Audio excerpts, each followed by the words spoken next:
All right, good afternoon, folks. My name is Justin Insco with New Student and Family Programs. I just started the webinar, clearly because some of you are logging on, seeing 3 floating heads and 1 guy chatting with you.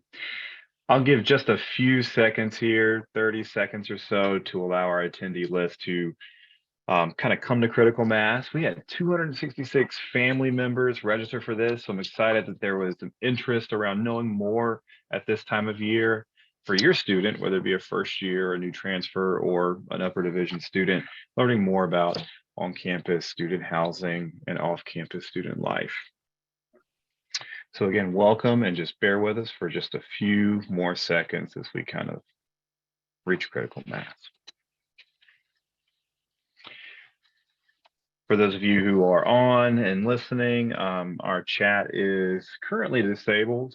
You will be able to drop questions in the Q&A function. Questions are not anonymous.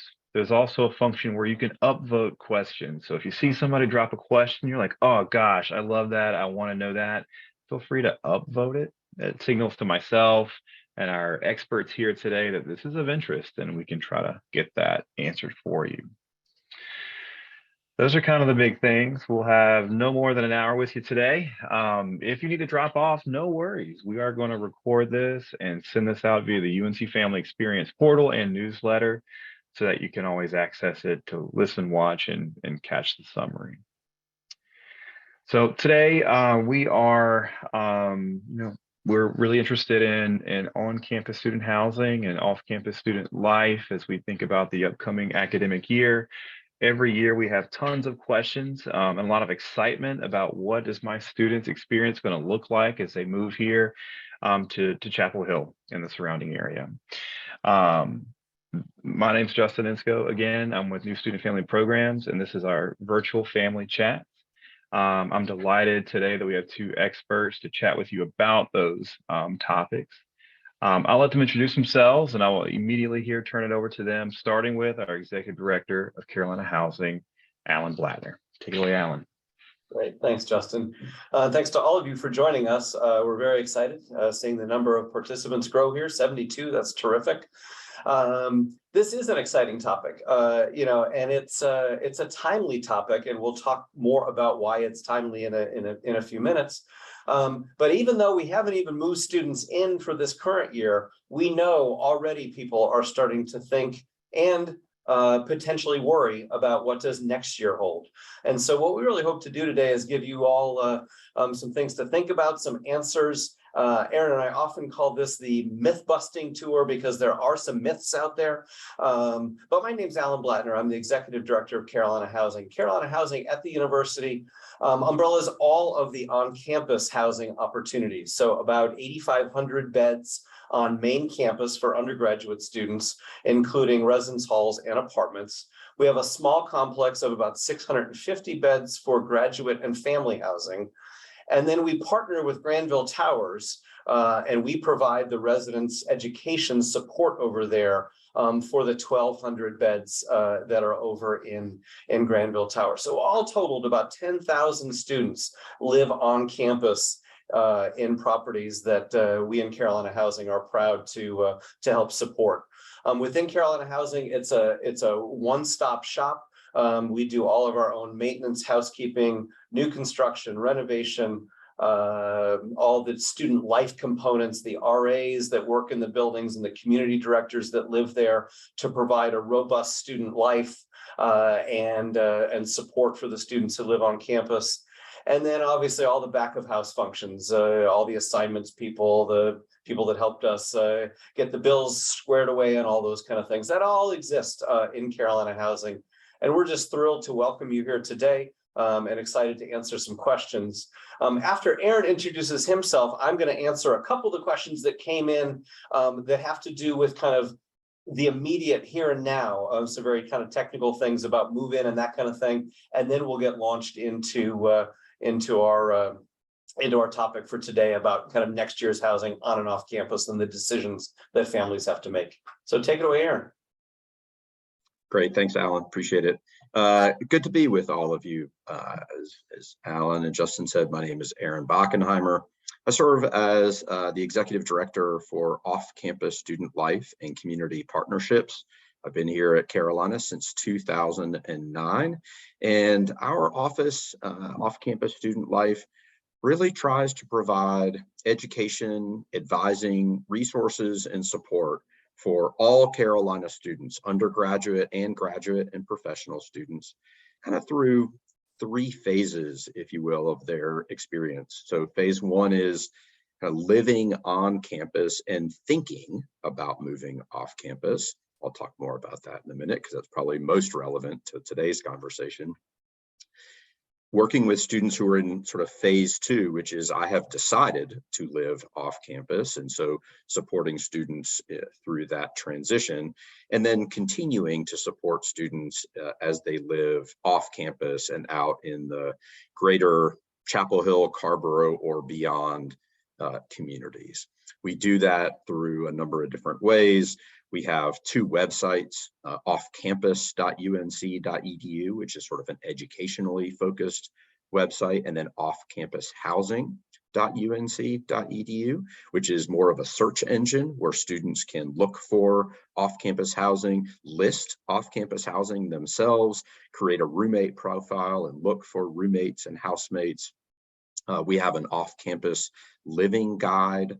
We host 2 large housing fairs, one in the fall and one in the spring, and another number of other programming initiatives throughout the year, often in partnership with Alan and his staff as we work to educate students, again, about the topic of living off campus and in the community.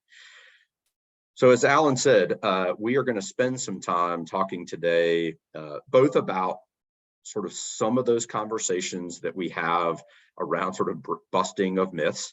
And we use that word sort of just in a fun kind of way, but there are some misconceptions and sometimes just a lack of information about the process of living off campus. And so we want to try to give students really good information.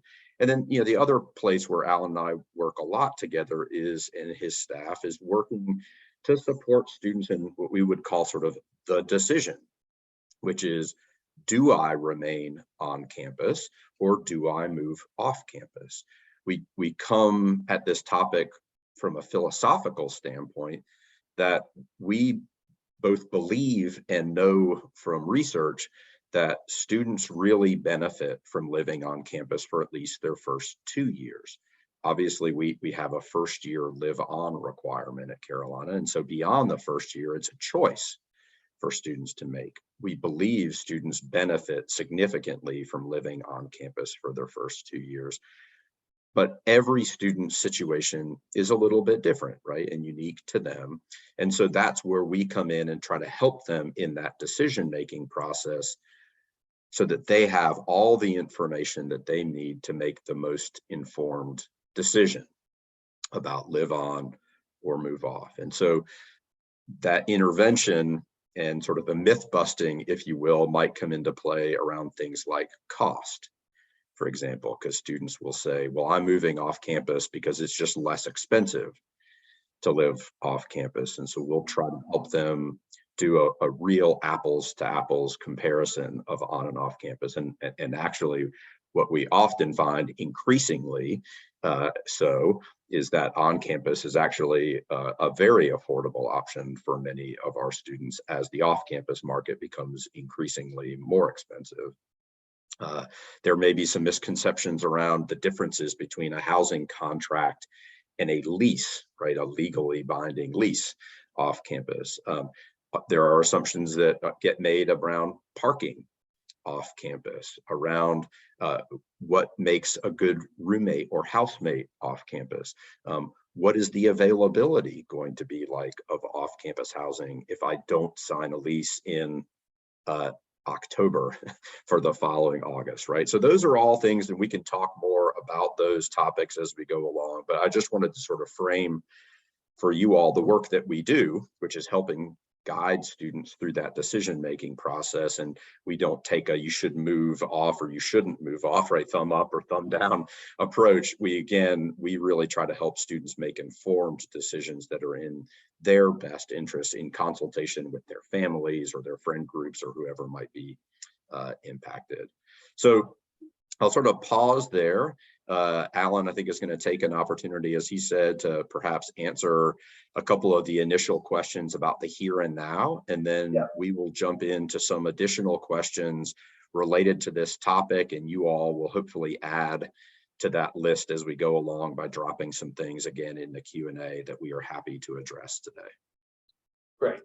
I just want to take a couple minutes while I have 88 of you gathered here and a couple of you who ostensibly asked these questions to go ahead and provide just quick answers to some of the technical kind of here and now. There were a couple of questions about move-in, in particular about the move-in appointment and what it means. The move-in appointment is purely a range of time that we ask that you start the move-in process. We ask that you start it during the window of time that your student has signed up for. That does not mean at the end of that window of time that you need to end that process. As a matter of fact, I almost guarantee you it will not end there. You will make the requisite trip to Target, and then you'll come back, and then you'll be back at Target again, shopping for all the different things that you forgot the first time. And so we certainly want you to spend as long with your student as you want. But you will have a short window of time to actually have the car parked near the building. You'll have 40 minutes to unload, and then we're going to ask that you move your vehicle, and the parking attendants will help you know where to go. But so that's really the timed piece, is once you get there, you'll have about 40 minutes to unload, and then we'll ask that you move your car out of those spaces nearest the building so that the folks behind you can continue to unload. But in terms of how long it takes you to set up the room and how you do that, really once you begin that process, time is on your own. There were a couple questions about studying abroad, and one of the advantages to living on campus is that if a student decides to study abroad, they can indeed cancel their on-campus housing contract without penalty. And so that's a major advantage, very different than off-campus, where you would likely have to break your lease and pay for that, or if you would have to find a sublet. Then one of the follow-up questions to that was, what if my son or daughter's roommate does that? How do you fill the space in the room? And first of all, a student would be able to request someone to move in there if they had a roommate preference. If not, we may have to go ahead and use that space in the spring semester for an incoming student. We have students that are coming back from abroad. We have students that start here in the spring semester, and we need to provide them housing.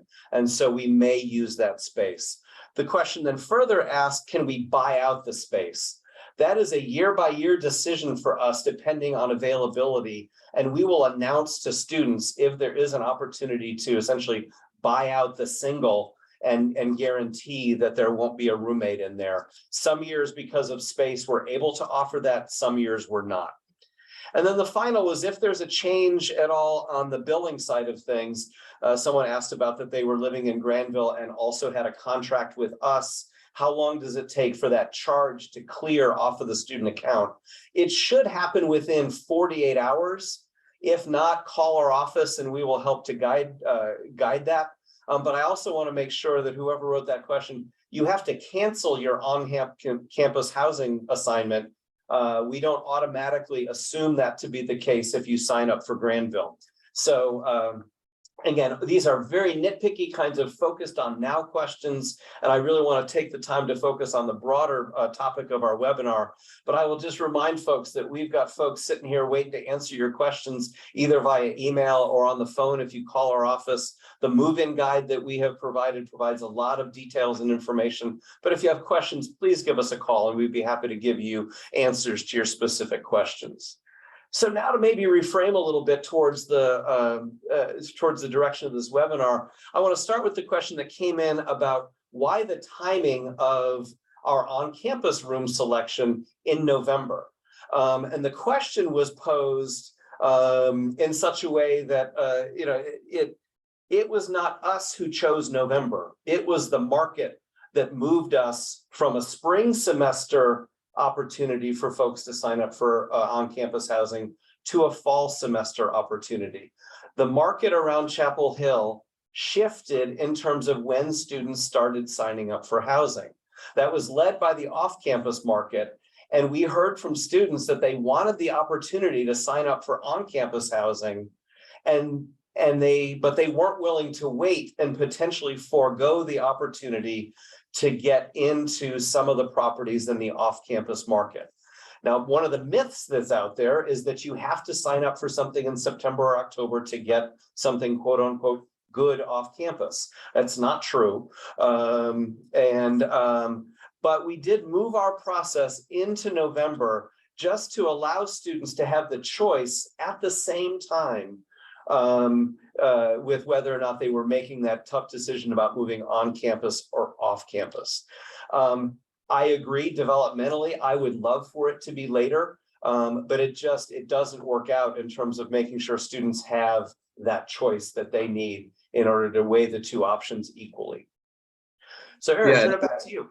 Yeah, and I'll jump in on that topic of sort of decision making in terms of the early part of the year and pressure and availability. And so, you know, I think our experience is that when we talk about pressure to sign a lease early, most of that pressure is really a peer-driven type of pressure, right? So a student will have a group of friends who say, you know, we all want to live together. We'd like you to live with us too. And we're talking to this place off campus and they're telling us if we don't sign a lease this week, then we might lose this place. And so you need to sign with us too, right? And so I think one of the things that's really important, again, and that's why we do the work that we do and have the conversations that we have, the most important thing is not, in my perspective, when students sign their lease. The most important thing is that they have the information available to them so that whenever they sign the lease, they are doing it in a really informed way, right? And so doing it because a group of people that perhaps you've only known for a month are asking you to sign a lease is probably not the most informed way. But if you've done your homework, you've looked at your budget, the place that's being considered to move into is a reasonable fit within that budget. You have weighed the pros and cons of staying on and moving off. You have taken some time to talk to the people that are going to be your potential roommates and housemates about compatibility, right? Decision making, are we going to be good roommates and housemates together? Then a decision can be made in a really informed way. And there are a handful of properties that are very close to campus. And there's about 4 or 5 of them. They're right downtown. Some of them are immediately adjacent to campus. They are almost 100% Carolina undergraduate students. Many of them are nice and shiny and relatively new and offer some fun amenities, right? And so they have what I would call sort of high attraction appeal. And though they can fill up a little earlier, right, than other properties, they sometimes are already into a waiting list by the end of the fall semester. But that is not the entire housing market, right? And so we continue to try to remind students that you know, Chapel Hill Transit covers the entire Chapel Hill Carrboro community, and there are a number of housing options that include Carolina students all over the market. And so factor that in. Again, there is availability today. You know, and classes start in a couple of weeks, right? So we may even be down to days, not weeks at this point, right? So, but again, we really try to encourage students to be thoughtful, have all the decision information that they need, have a conversation with their family about the decision, think about the implications of moving off campus, and then make a really informed choice at the time that's most appropriate for you. It might be helpful, Allan, at this point, maybe just sort of talk about, generally speaking, when do Carolina students move off campus and what does our retention of Carolina students look like? So do sophomores live on campus? Do juniors and seniors live on campus? Absolutely. And maybe you could talk a little bit about that, because I think that's something that is sometimes a misconception. Yeah, there were certainly some questions in the both in the chat and that came in before about that.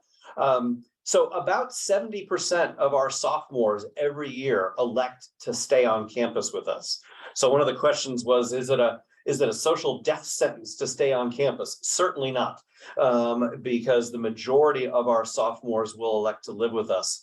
Then it goes down to about 30% of the juniors and about 30% of the seniors live with us. So it certainly does tail off after that first 2 years. But as Aaron said, we're kind of okay with that, because it really is in those first 2 years that I think you get the most development, the most opportunity. It really helps kind of cement your space in the Tar Heel community. After that, our students are generally, kind of ready to move off campus. So yes, 70% of the folks stay with us. And that number, goes up and down a little bit. The lowest it's been in the past 10 years has been about 60%. The highest it's been is about 75%.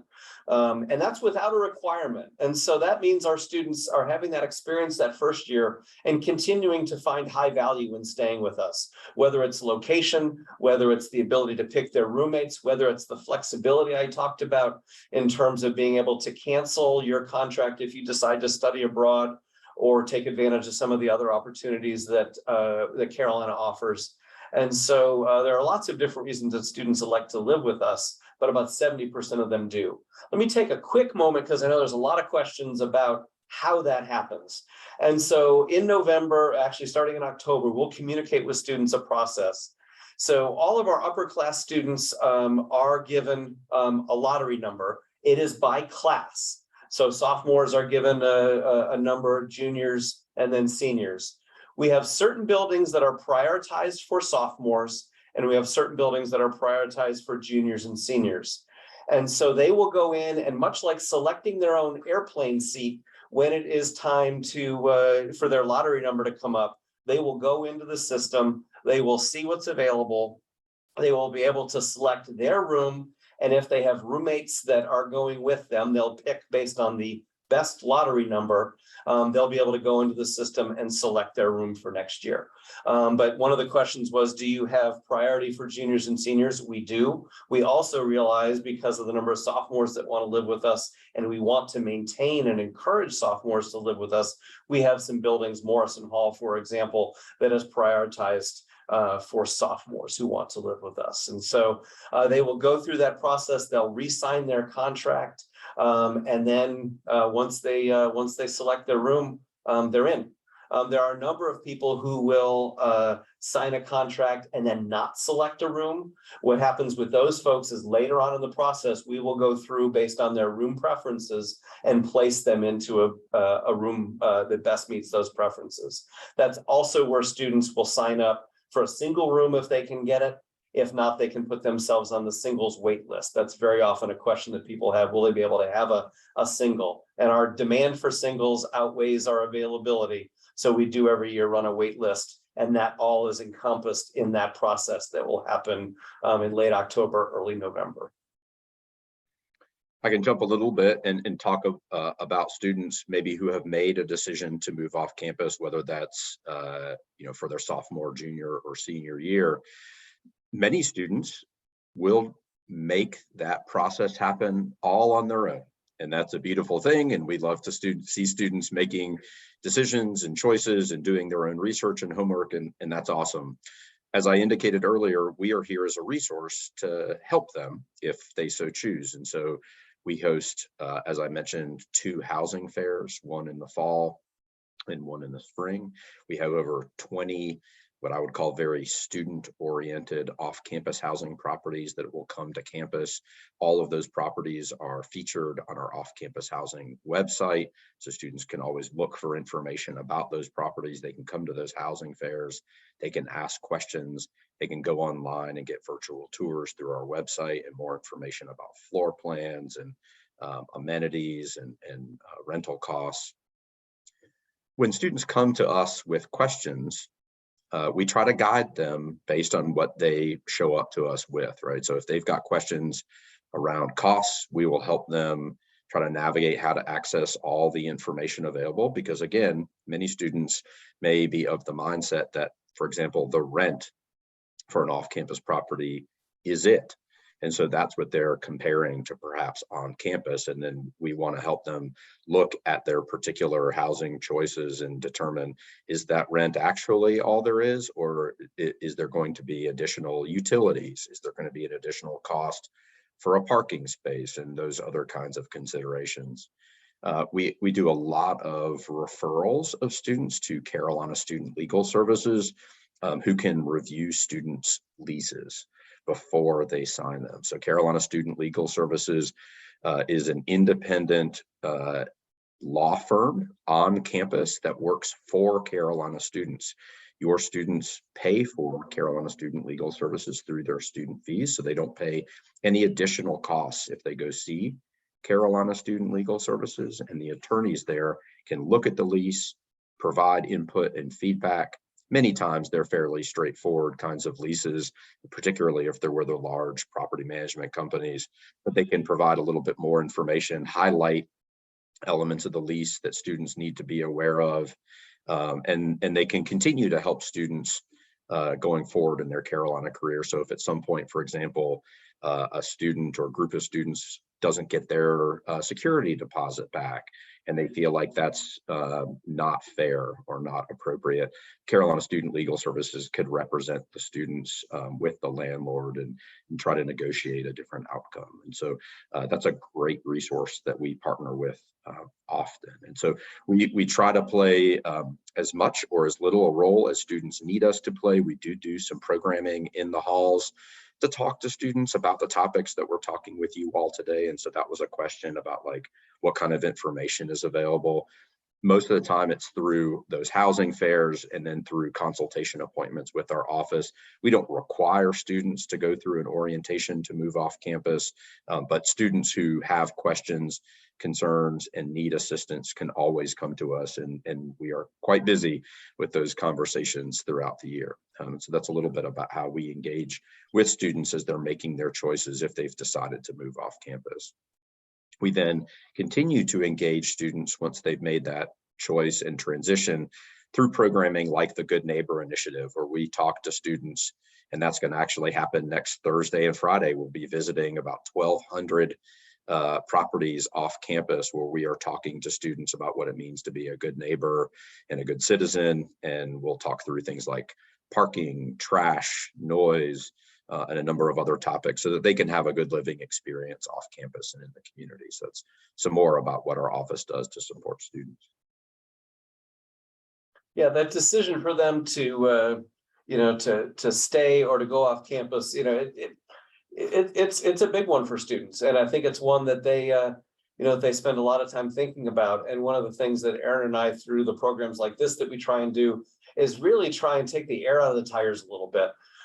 Because there is time to make that decision. There are resources to talk through, and going into it without having all the information, I think, is what leads to more student stress than the actual decision itself, whether they move on or off campus. If they get into a lease situation that they're not comfortable with, if they decide to stay on campus and all of their friends go off campus, there's some navigating that has to happen there. And I guess, one of the main takeaways that I hope people hear is there is time for all of that to evolve and to continue to, to be worked through in a very thoughtful and intentional way.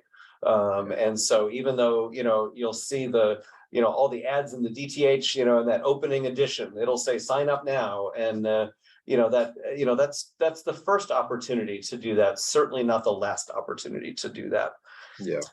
And I would say, Alan, this pertains to a lot of topics. It pertains to the decision to move off campus. It pertains to choices around alcohol use. It pertains to a lot of different things. Students generally make better decisions if they've had some conversation and thought through things before they arrive at the moment that a peer is standing across from them and says, hey, we're moving off campus. Will you live with us? Or, hey, we're drinking tonight. Would you like to drink with us? Right. And so students have choices to make. They're going to have many choices over their college career. One of the opportunities I think that hopefully you all who are here in this call have is to engage students, your student, in just a reality. Hey, you will have a choice to make. The choice may be an easy one. You've decided you're going to live on campus for the first 2 years, right? Like you all here with us today may be encouraging that decision, right? And saying, oh, no, you will be living on campus for your first 2 years. And like we've already said, we don't mind that choice at all. That's right. But we do encourage, if you have the opportunity to just say, you're going to have a choice. And that choice is going to be in front of you, at the very least in November, when you hear from Carolina Housing saying, what do you plan to do next year? And so just having some initial conversation about what is that going to look like? What is your budget, right? Again, we want students to be prepared so that if a group of friends says, we're moving off campus next year and we need you to be our 4th roommate, can you sign the lease with us this afternoon? It's really important before a student signs that lease that they've had some conversations about, is this going to fit within my budget? Is this, is my family or my scholarships and financial aid or other elements, is that supportive of that decision? And again, in our experience, and we've done some comparisons, so we've taken, for example, the most expensive undergraduate housing on campus, which would be Ram Village, right? So that's the sort of high end of on-campus housing in terms of cost, the Ram Village apartments on campus. And we've compared those to roughly the 15 or 20 sort of most popular off-campus apartment complexes in Chapel Hill and Carborough. And when you do that comparison on an apple to apple basis, meaning sort of monthly cost of one versus monthly cost of the other, because obviously your housing contract is sort of the academic year, and most of these properties are 12-month leases, which make them also more expensive in its totality. Carolina, the Ram Village option is actually below the average cost of those off-campus properties, right? So it's not even near the top, but it's below the average cost of living off campus. And so we just want students to be thoughtful and be thinking about and be prepared for the friend that comes to them and says, I found the perfect place to live next year. Come sign the lease with me this afternoon. And a little bit of, like Allan said, sort of pump the brakes, slow down. Maybe that ends up being the best decision for you, but let's make sure we have all the information available before we sign that lease. Because once you've signed that lease, that's a legally binding document. And it's just not as simple as, I don't want to live there anymore, or I didn't really think this through. Let me address a couple of the questions that have come in the Q&A. In particular about the number of juniors and seniors that live on campus, that 30%. And can we house all of the people who want to live on campus? In other words, are we forcing some sophomores, juniors, and seniors to live off campus? Clearly, we have a set number of beds, around 10,000. In the past 10 years, we have been able to house everyone who has requested housing. Sometimes we have to put students on a short wait list. Sometimes they may not get the building or configuration they're looking for. Obviously, we have a lot more demand for our apartments and our single rooms. But anyone who has put in a contract has gotten an assignment. And now, of course, I can't guarantee that next year because if the numbers would change and more students want to live on campus, we may be back in a wait list mode. But for the past 10 years, we have been able to accommodate everybody who has wanted to live on campus.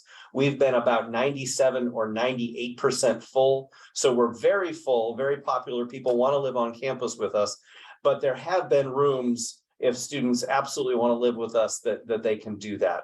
So that question about the transfer student priority, We hold rooms for first years and transfer students every year. The transfer students, we hold rooms in our first year communities and our upper class communities, because transfers come in all different spaces within their academic journey. Some of them are on the younger side and may fit better in a first year community. Others may have, gone to community college, may have come from the military, other things, and they may fit better in an upper class community.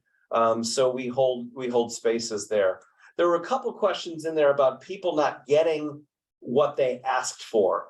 In particular in the first year, that's a challenge for us. We have some very popular buildings.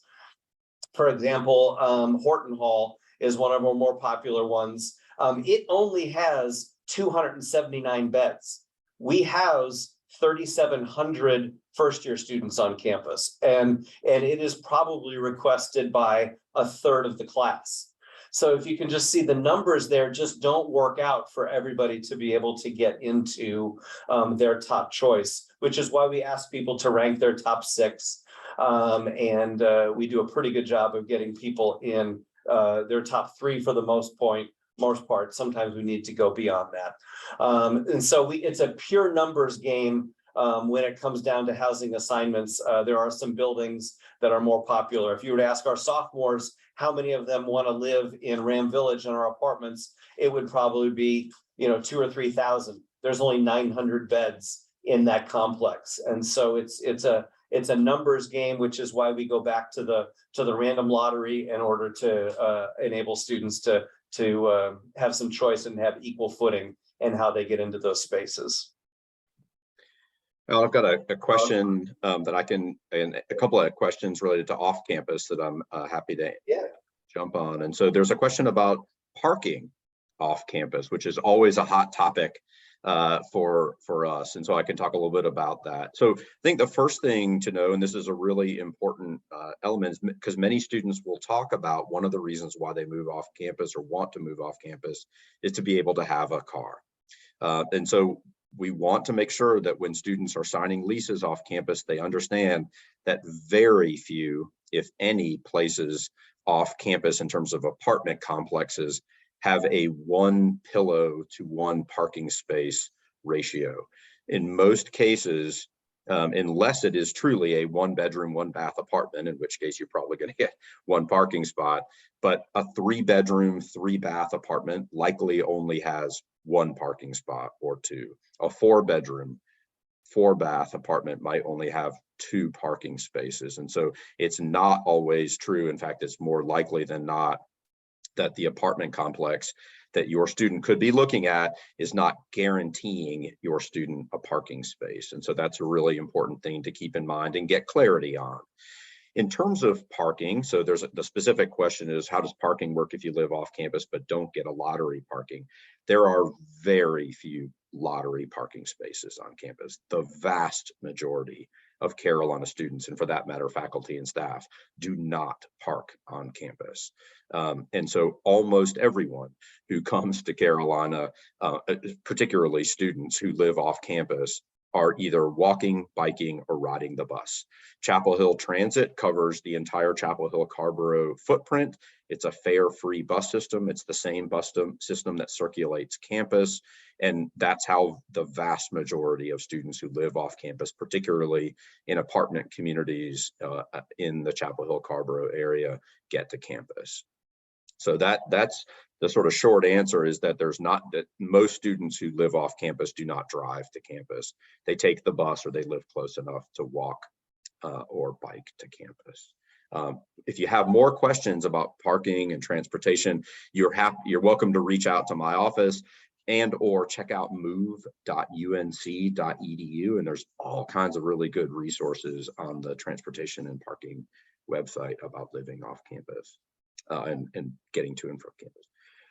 There is also a question about, is there a list of places where students are only responsible for their portion of the rent, or are all leases for the whole roommate group? And so we're talking about individual student leases, or what we would call joint and several leases, right, where everybody's kind of responsible.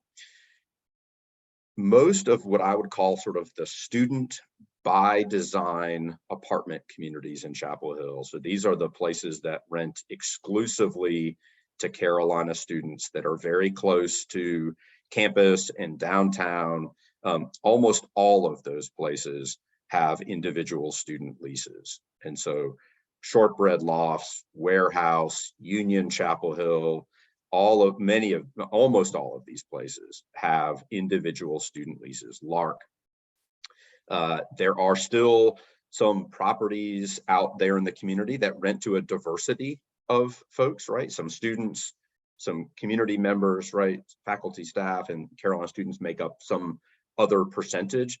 They would be more likely to have what I would call a more traditional lease, but even some of them rent individually. And so if you go on our website, Off-Campus Housing, there is a filtering option, and one of the filter options is rent by the bedroom. So you can select that, but also just know that those properties that are close to campus, that are 100% Carolina students, almost all of those have individual student leases. That's a good conversation for Carolina Student Legal Services if you have that lease in hand before you sign it.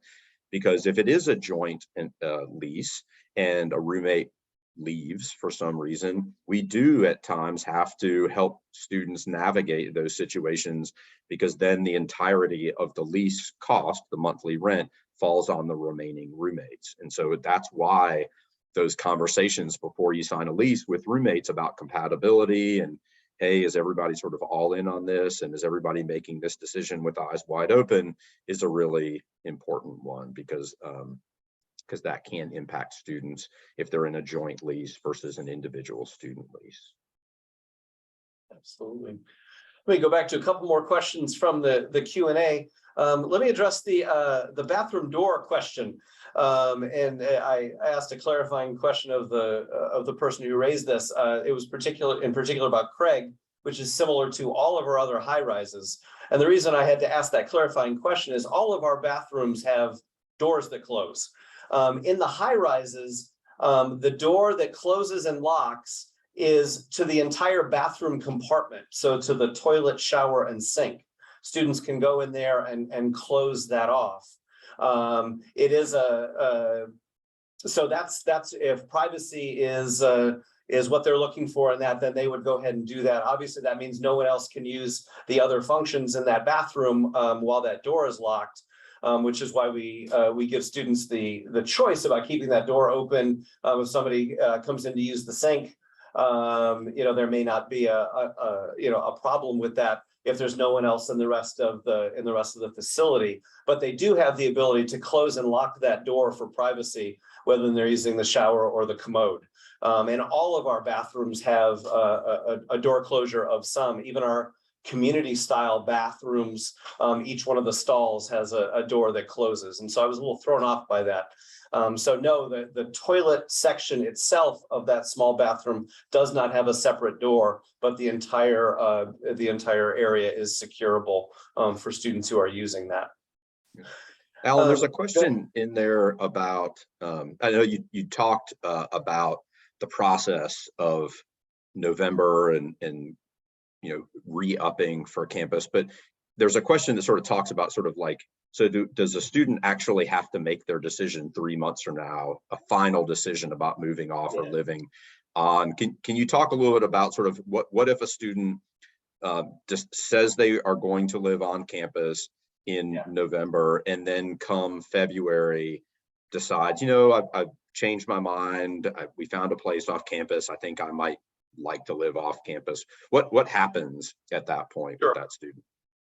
Yeah, and that's important. I should have probably used the more particular language for the November. That's our priority deadline.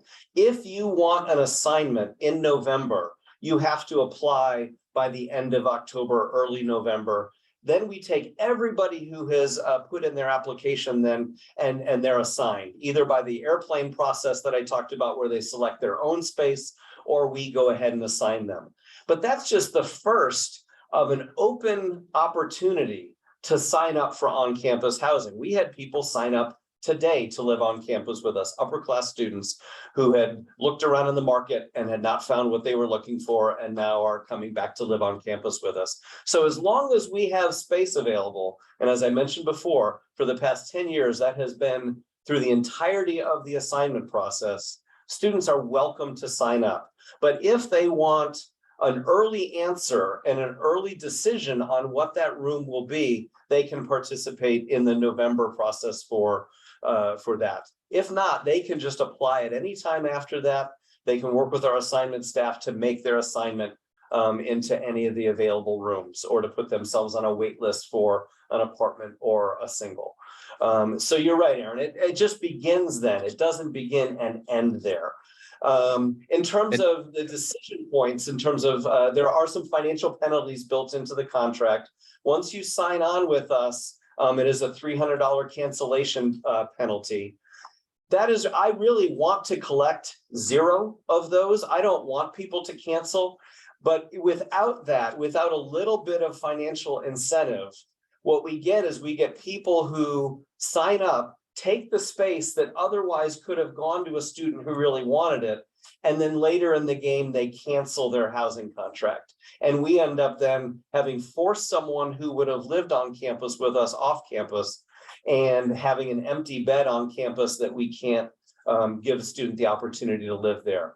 And so after 72 hours, there's a $300 cancellation penalty. That lasts until mid-spring. I don't know the exact date. We'll have to check the contract, but sometime in April or May, that goes up to a more significant cancellation penalty. And then obviously once students move in, the full weight of the contract is in force. Again, this is not for people who change their mind because of studying abroad. If you withdraw from school, we will cancel your housing contract without question. And so those are the advantages to living on campus, is there are some very easy ways to liquidate that contract. But if you decide late in the game you want to move off campus, there will be a financial penalty for that decision, depending on when in the process your son or daughter and your family make that decision. Yeah.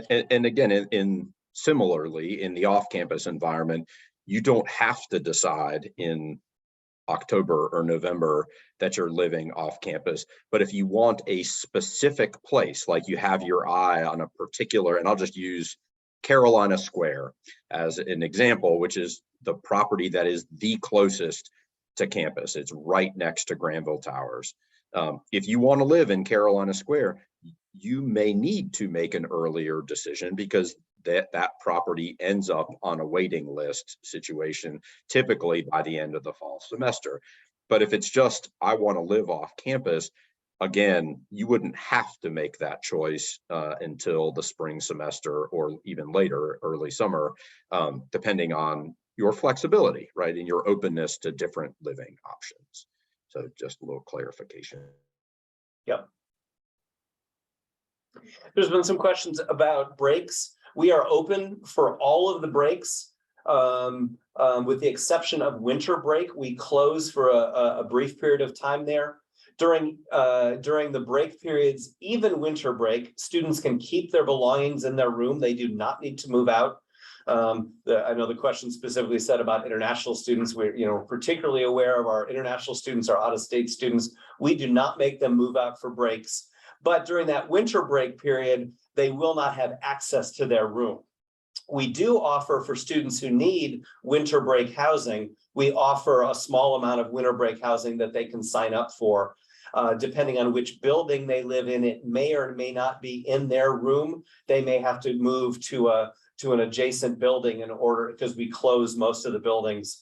But we do provide winter break housing for international students and housing insecure students who may not otherwise have an opportunity. Over the summer, students can sign a summer housing contract with us. Again, that's a separate contract. They will have to move into our summer school buildings.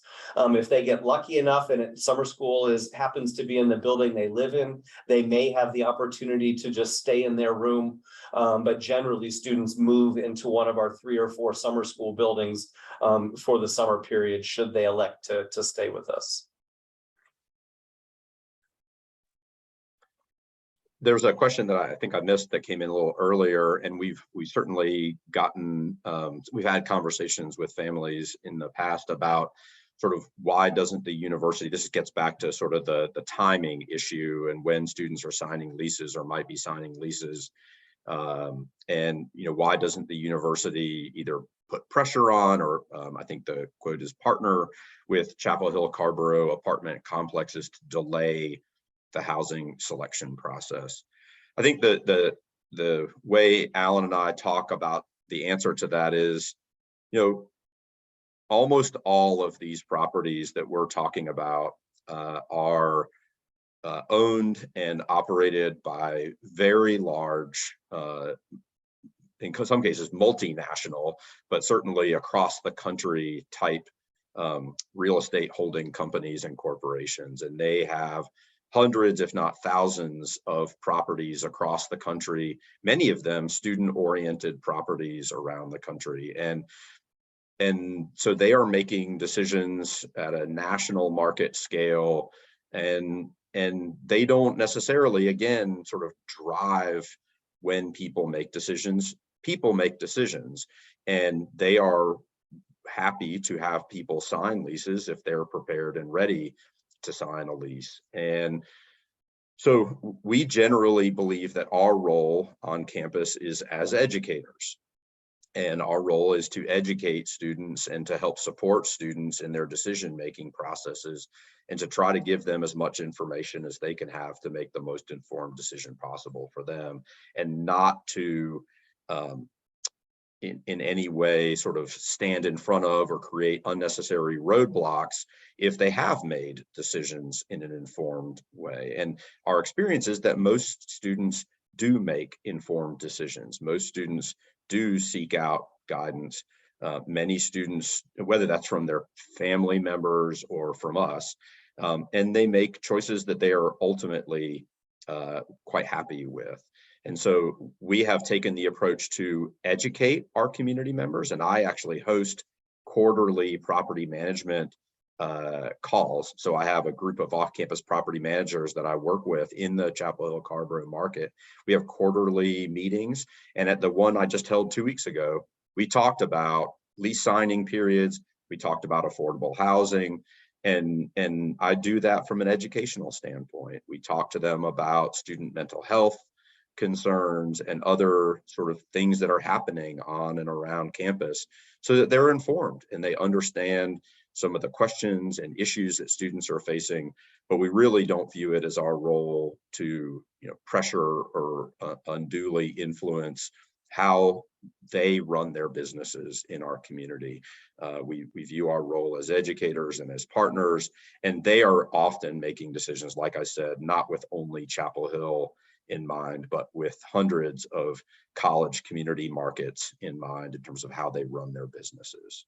So Allan, I don't know if you have anything to add to that, but it's an important, I appreciate the question. I understand the question, and I felt like it deserved a good response, because it is a conversation we have often, and it's something that we do talk to them about. We just try to be respectful of the appropriate relationships that we each have. Yeah.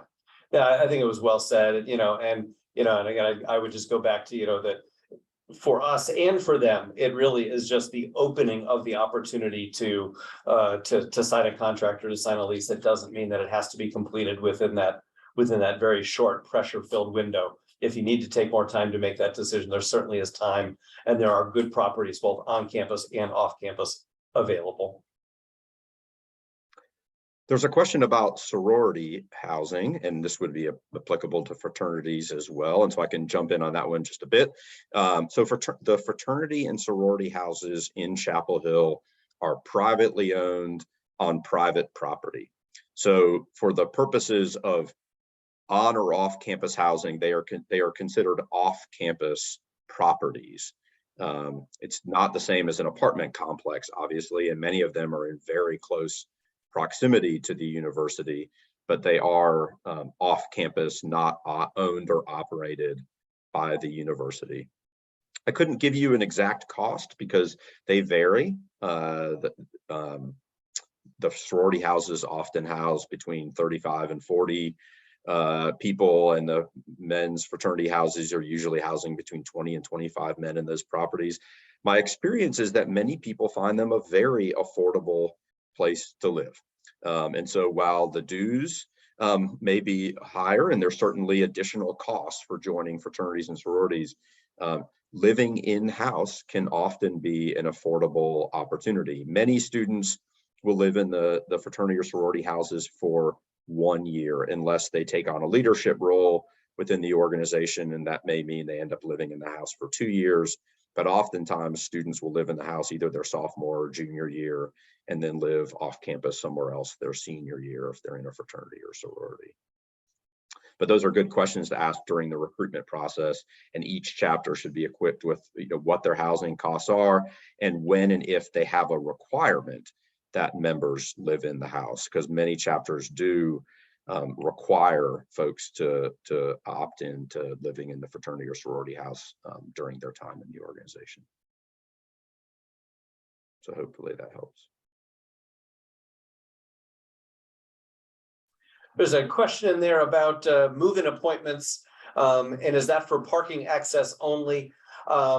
So the window of time that you get the 40 minutes to unload starts when you approach the building in your car or cars and begin the unloading process. It's also the window of time that you get your key. And so can you get in earlier to clean before bringing things up? We can't allow that. We're trying to move 10,000 people on campus in 4 days. And so it's a logistical jigsaw puzzle that we're trying to solve. So we need you to keep the time to 40 minutes. I mentioned in the chat that my son lived in Erringhouse, and what we did is we brought everything up. We left it in the hallway, kind of on the balcony there, did the little bit of cleaning that we wanted to do, and putting down all the rug first and all those kind of things that were important in terms of the staging of how this needs to go. But we got everything out of the car in that 40-minute window. So what else is in there?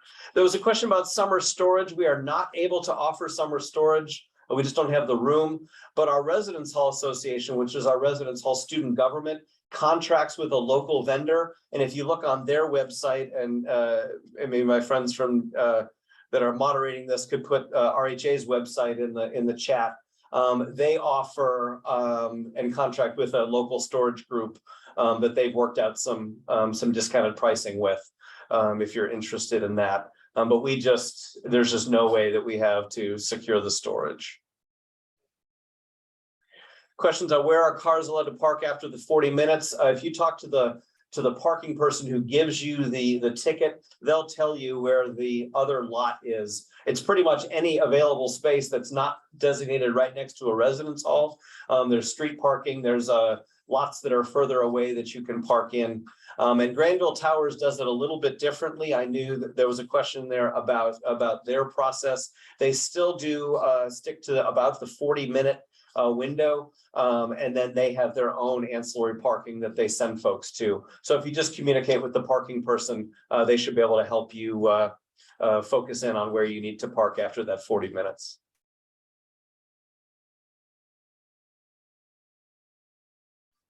I am just looking to see if there's anything else in here. Question about the microfridge that was rented. Yes, those should be delivered and in the room if you rented it through, again, RHA is the group that sponsored that opportunity. And that should be in the room. If not, talk to the staff and they'll help you figure out where it is. And then are there bikes available for students to rent? We do have a student check-in, check-out bike policy system on campus. I know it's going through some transition right now, so I'm not sure exactly the status of it, but the Parking and Transportation website should have lots of information about that service. Tar Heel Bikes is a long-standing program, actually started with RHA that I mentioned before, and then it became a university-wide service that I know is going to continue to be offered, but they're transitioning right now, and but you can check that website. Yeah, move.unc.edu should have more information about the Tar Heel Bike program. Right now, I think they're negotiating contracts with a new provider, and the hope is that the new provider will have e-bike options, bike assist options as well for students. So we're excited about the development of that program, but it is changing at this time. So, Aaron, Allan, I hate to say it, but we're at 4 o'clock. We have absolutely used up our hour that we have carved out. On behalf of all the folks who attended and those who continue to listen, catch the recap and the newsletters, and even call out to you both via email or via phone in the coming weeks and academic years to come. Thank you for all the great information you've shared today. There's been some lovely comments just thanking you both in the Q&A. So please know that this was absolutely valuable and continue to create that value for families as we share it outwardly. Families who are here, I dropped a few more websites, ones that are repeated from above. So offcampus.housing.unc.edu, offcampus.unc.edu are ones that Dr. Aaron Bachenheimer shared from his shop for more information about things happening in the community and off-campus housing. Housing.unc.edu for all things Carolina housing on campus, including the website for their move-in process and move-in guide. I'll wrap up by saying here at New Student and Family Programs, we'd love to help you make this place feel a bit smaller. If you have questions or anything that might help you better support your student, because we know that they're going to reach out to you before they ever call this guy. We want to make sure you're equipped with some good information to support them and help them. We're all in the business of helping them get to graduation and launch well. So please hit us up, families@unc.edu right there on my screen. You can also call us 919-962-8304. And if you are a transfer family, if you're a family with a new transfer student or even a current transfer student, we encourage you to check out our next virtual chat featuring our coordinator for transfer student success, Mr. Luke Fayard, happening August 11th at 3 p.m. If you can't make it, that's okay. We're going to send it out again, the recording, video and audio, as well as a recap. So thank you for being here today. And once again, huge thanks to Allan and Aaron for sharing your wisdom today. I appreciate you. We'll see y'all soon. Take care. Be well. Go Heels.